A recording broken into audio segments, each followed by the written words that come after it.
Assalamualaikum warahmatullahi wabarakatuh. Akhir-akhir ini banyak sekali berita yang beredar di tengah-tengah kita tentang demo mahasiswa yang bisa dibilang di berbagai daerah terjadi kerusuhan. Sampai ada yang melempar bom molotov, ada yang berantem tuh sama polisi di atas mobil, ada juga yang saling pukul gitu ya dengan para polisi. Sebetulnya tuntutan para mahasiswa ini apa? Undang TNI yang sudah disahkan oleh DPR. Mereka menuntut agar DPR membatalkan revisi Undang-Undang TNI yang sudah disahkan melalui rapat paripurna DPR ke-14 masa sidang 2024-2025. Agar perubahan Undang-Undang TNI dihapus lah atau dicabut begitu, karena Undang-Undang TNI yang baru perubahannya itu kemarin sudah disahkan oleh anggota Dewan. Sementara yang dikhawatirkan oleh para mahasiswa dan para tokoh-tokoh yang tidak setuju dengan perubahan Undang-Undang TNI itu, mereka menuntut untuk itu dicabut, dan yang mereka khawatirkan itu adalah terjadinya dualisme TNI. Karena memang draftnya juga, kalau saya dengar dari konten kreator lain ya, draftnya juga belum ada. Draftnya belum ada, tapi sudah disahkan. Nah, ini yang menjadi permasalahan. Anggota TNI bisa masuk ke lembaga-lembaga sipil atau bahkan kementerian-kementerian tanpa dia itu harus mundur dulu dari jabatan TNI-nya. Nah, itu yang menjadi kekhawatiran, karena yang namanya militer ketika dia duduk di jabatan sipil sementara dia juga aktif sebagai anggota TNI. Namanya TNI kan adalah lembaga yang memang khusus untuk berperang gitu. Artinya dia dipersenjatai oleh negara. Ketika dia masuk ke dalam jabatan sipil sambil memegang senjata, itu yang berbahaya. Itu yang ditakutkan gitu. Tapi kalau kita coba baca sekilas, lembaga-lembaga atau kementerian-kementerian yang boleh diduduki oleh TNI itu secara sekilas ya, itu kementerian dan lembaga-lembaga itu pantas gitu dimasuki oleh TNI. Tapi yang disayangkan ini sebetulnya mahasiswa kok demonya rusuh begitu. Atau kita semua berharap demonstrasi boleh, tapi jangan rusuh begitu. Jangan sampai ini dilihat oleh kekuatan-kekuatan asing dan dimanfaatkan begitu. Ini yang berbahaya. Jangan sampai kita ujung-ujungnya malah perang saudara. Nah, itu yang dikhawatirkan. Dan juga kepada anggota Dewan dan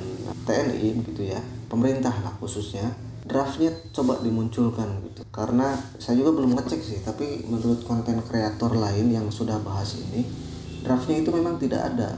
Pernah ada tapi hilang gitu. Nah, ini yang jadi masalah.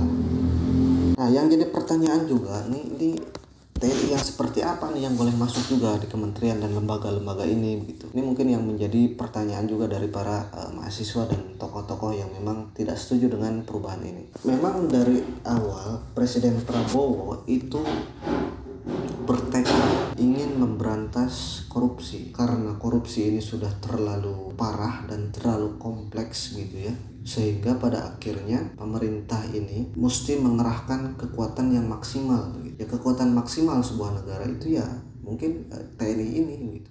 Bertekad keras untuk membangun suatu pemerintahan yang bersih, yang bebas dari korupsi. Saya akan melawan korupsi dengan sekeras-kerasnya dan dengan segala tenaga dan upaya yang bisa saya kerahkan tanpa pandang bulu. Presiden juga sudah mengingatkan kita semua bahwa kekuatan-kekuatan asing ini sudah mulai menyusup gitu, ingin mengacak-acak Indonesia gitu. Karena apa? Karena salah satu alasannya mungkin saya mengira salah satu alasannya adalah bergabungnya Indonesia ke dalam BRICS. BRICS ini adalah sekumpulan negara yang memang punya misi untuk menyaingi dominasi dolar gitu. Pemerintah Indonesia telah memutuskan untuk bergabung dengan New Development Bank.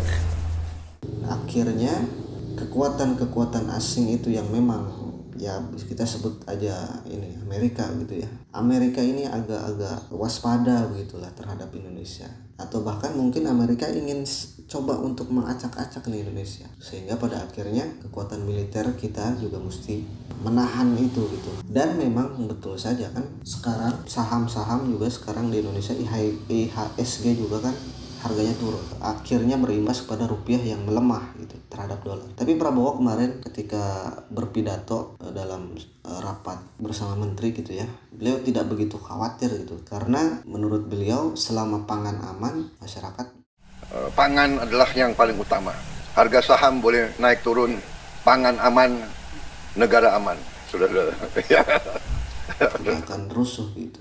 Dan juga saya berpikiran bahwa tenangnya Prabowo itu karena meskipun rupiah sedang anjlok gitu ya, dan harga saham di Indonesia juga sedang turun gitu, beliau tampaknya tenang karena Indonesia sudah bergabung dengan BRICS. Bergabungnya Indonesia dengan BRICS ini mungkin akan sedikit banyaknya akan ada banyak gangguan untuk Indonesia, terhadap Indonesia. Nah, kita mesti siap gitu, mesti siaga. Nah, siaga ini maka dipercepatlah undang-undang perubahan terkait TNI. Begitu maksudnya, karena itu harus diantisipasi. Sejak awal Prabowo menjabat sebagai presiden, salah satu kebijakan internasionalnya adalah bergabungnya Indonesia dengan BRICS, dan pasti Amerika ini tidak akan diam begitu dengan bergabungnya Indonesia dengan BRICS ini. Pasti akan ada gangguan-gangguan, dan untuk menangkal gangguan-gangguan itu, maka kekuatan-kekuatan yang ada di Republik Indonesia ini harus diaktifkan atau difungsikan.